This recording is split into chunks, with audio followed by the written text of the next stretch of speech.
여러분, 지난 영상에서 예적금만 하지 말고 하루라도 빨리 투자 시작하세요 라고 말씀드렸는데 의외로 정말 많은 분들이 공감해 주셨어요. 그런데 이 생각, 저 혼자만 실행했던 건 아니었습니다. 지금의 남편, 당시 남자친구와 연애하면서 만든 방향이었는데 8년이 지난 지금 연애할 때 가장 잘한 행동 중 하나가 투자 가치관을 맞춘 거더라고요. 커플인데 투자에 대한 생각이 너무 달라요. 어떻게 맞추죠? 결혼 전에 돈 얘기 꺼내는 게 어려워요. 이런 고민이 있으신 분들을 위해서 저희 부부의 솔루션을 공개하려고 합니다. 사실 저희도 생각이 너무 달랐거든요. 특히 재테크에 관심 없는 연인이 있어서 고민이신 분들, 이 영상 저장해서 꼭 공유해주세요.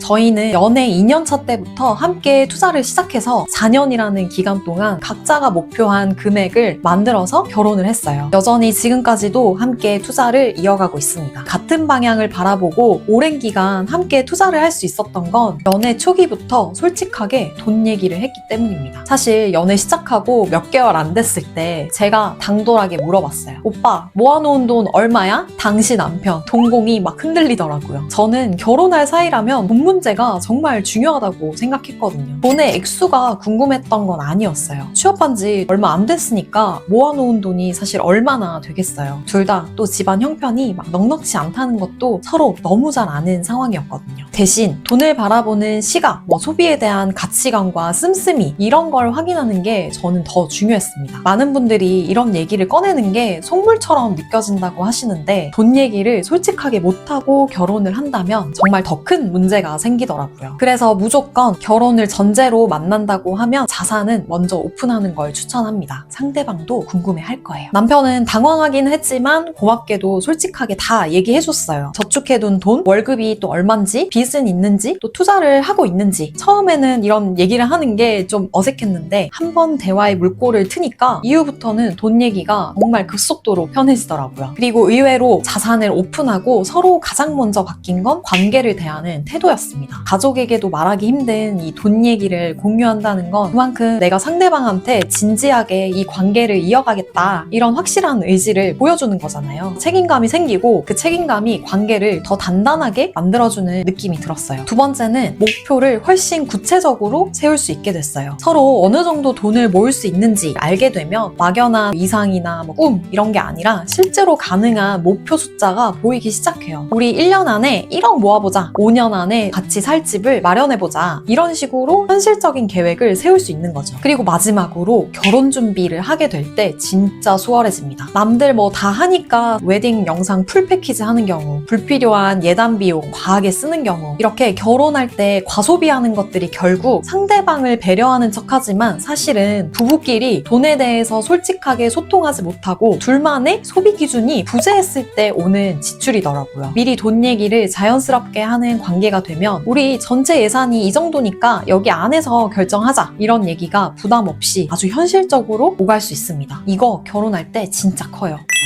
이렇게 두 사람이 마음이 딱 맞으면 너무 좋죠. 하지만 현실적으로 아닌 경우가 더 많습니다. 친한 친구네 부부도 저희한테 한번 이렇게 얘기하더라고요. 부부가 그렇게 재테크 마인드가 딱 맞아가지고 부럽다. 우리는 돈 얘기하면 무조건 싸워. 실제로 많은 커플들이 이런 문제로 고민하더라고요. 내가 아무리 투자 마인드를 갖췄다고 해도 상대방이 주식은 위험해. 예금만 하자. 왜 그렇게 아껴? 좀 쓰고 살자. 이렇게 생각할 수 있으니까요. 사실 반전. 저희 부부도 처음부터 투자 가치관이 맞진 않았어요. 저는 어린 시절에 겪었던 가난이 굉장히 오랫동안 기억에 남아서 저를 괴롭히기도 했기 때문에 나와 나의 가족을 보호하기 위한 수단으로서 항상 경제적으로 여유 있는 삶을 원하면서 살았거든요. 부자 되는 것, 이런 목표는 단순한 제 욕심 이상으로 결핍과 자기 보호였던 것 같아요. 근데 남편은 저를 만나기 전까지 한 번도 부자가 돼야겠다라고 생각해 본 적이 없다고 합니다. 월급으로 맛있는 한 끼 먹는 것만으로도 되게 감사해하는 편이었거든요. 그래서 제가 이 간극을 어떻게 메꿨을까요? 저는 전략적으로 접근했습니다. 제가 쓴 전략은 3가지예요. 첫 번째, 언어 순화하기. 처음에는 정말 솔직하게 이렇게 말했어요. 우리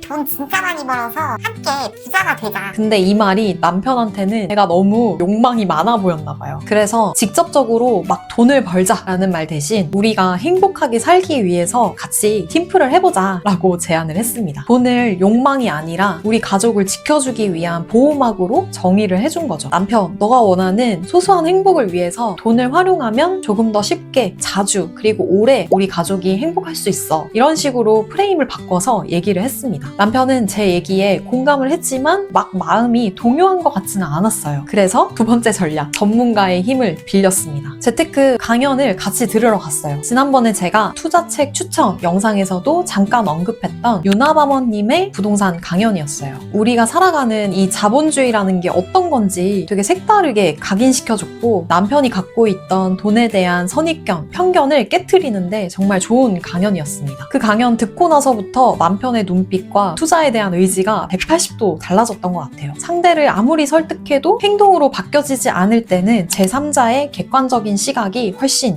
효과적입니다. 마지막 전략은 세 번째, 공동 프로젝트로 만드는 거예요. 주말에는 같이 재테크 강연 들으러 가고, 카페에서 책 같이 읽고, 저녁 먹으면서 주식, 부동산 얘기하고, 이런 것들이 일상에 녹여 들어가면서 그게 자연스럽게 우리 둘만의 공통 관심사가 되도록 했습니다. 그 과정이 같이 성장한다라는 감각을 만들어줬고, 결혼 생활 역시도 훨씬 단단하게 해준 핵심 연결고리가 됐어요. 하지만 잘 바뀌지 않는 게 사람이죠. 그래도 안 바뀐다면 본인이라도 먼저 시작해서 성과를 보여주는 수밖에 없습니다. 그리고 그 전에 연인 관계라면 이 부분을 맞추지 못하는 것이 결혼으로 이어질 수 있을지 정말 진지하게 생각해 보시는 걸 추천드리고, 결혼한 사이라면 본인이 우리 집의 가장이라고 생각하고 혼자만이라도 공부하면서 절약과 투자를 해야 돼요. 그 덕분에 불어나는 자산을 보여주면서 스스로 바뀔 수 있게 하는 거죠. 최고의 설득은 숫자로 보여주는 거잖아요. 이런 얘기 속물처럼 느껴져도 좋습니다. 이런 현실적인 이야기 해주는 사람이 정말 필요한 것 같아요. 결혼해보니까 돈 문제는 제가 생각하고 걱정했던 것보다 더 큰 부분을 차지하더라고요. 우리 부부가 앞으로 어떻게 살 것인가, 인생 설계의 문제와도 연결되어 있습니다.